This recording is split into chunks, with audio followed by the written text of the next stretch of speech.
nous induisons par des dilutions appropriées des émissions de signaux électromagnétiques. Ces signaux sont donc dans un tube en plastique, l'eau est dans un tube en plastique, et nous mettons à côté, de l'autre partie droite, un autre tube qui est un tube qui contient uniquement de l'eau qui n'a pas été formatée. Donc le tube 1 va être mis en contact, le tube 1 qui contient la dilution d'ADN émettrice, est en contact, pas physique, mais à une proximité d'un tube numéro 2 qui est un tube d'eau. Et nous générons donc une fréquence de 7 Hz d'excitation pendant une nuit, entourée d'une coque de métal qui va protéger des radiations électromagnétiques du bruit ambiant extérieur. Et après, nous analysons ce qui se passe dans ce tube d'eau, qui n'a pas eu de contact physique avec le tube numéro 1. Et nous apercevons que ce tube d'eau, maintenant, à certaines dilutions, émet également des signaux électromagnétiques.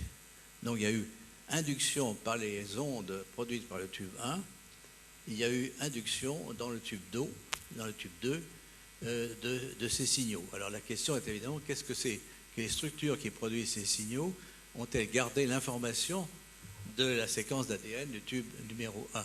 Alors la réponse est oui, par une technique tout à fait classique qu'on appelle PCR, polymérase chain reaction, qui est une technique qui a été découverte par Kary Mullis, qui a eu le prix Nobel dans les années 90, qui permet d'amplifier des millions de fois une séquence d'ADN. D'ailleurs, cette amplification, elle sert même dans la vie courante, par exemple, pour identifier certaines séquences d'un individu dans les affaires criminelles. Et donc, nous avons fait une PCR à la fois sur le tube 1 et sur le tube 2.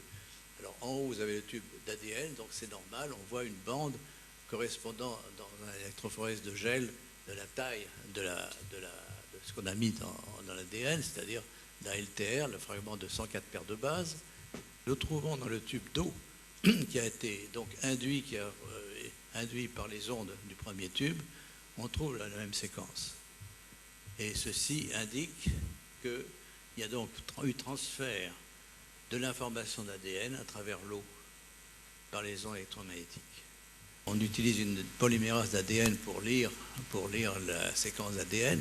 Comment cette polymérase va-t-elle lire la séquence sur des structures induites dans l'eau, n'est-ce pas?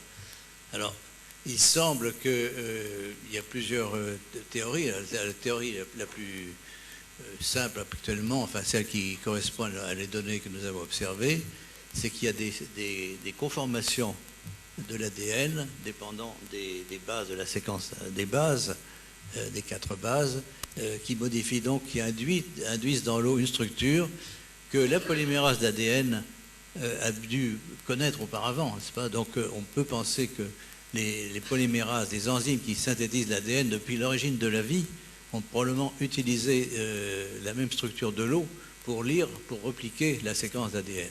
Donc ce n'est pas une lecture directe base contre base, par lésion d'hydrogène, mais peut-être par l'intermédiaire d'une structure induite dans l'eau.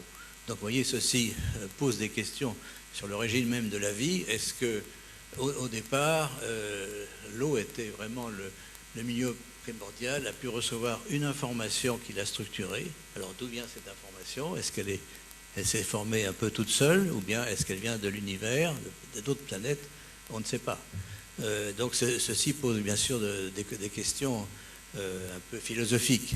Mais en tout cas, les faits sont là.